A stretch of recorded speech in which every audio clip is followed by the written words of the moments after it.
আবদা ইজা আক্তা খাতিয়াতান নুকিতাত ফি কালবিহি নুকতাতুন Sawda.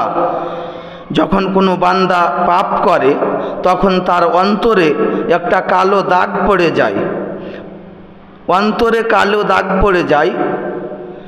Fine তাবা ওয়াস্তাগফারা সুকিলা কালবুহু, সে যদি পাপ বন্ধ করে দেয় এবং আল্লাহর কাছে ক্ষমা প্রার্থনা করে এবং তওবা করে, সুকিলা কালবুহু, তাহলে তার অন্তর পরিষ্কার হয়ে যায়, অন্তর দাগমুক্ত হয়ে যায়, অন্তর পরিশুদ্ধ হয়ে যায়।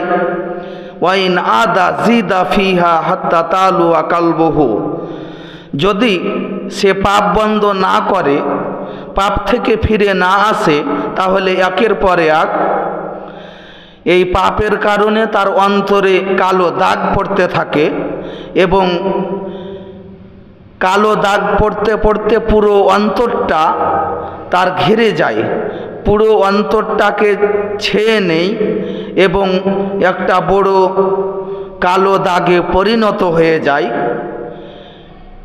এই হাদিসটি তিরমিজি 3334 নম্বর হাদিস, সহিহ ইবনে হিব্বান 2787 নম্বর হাদিস।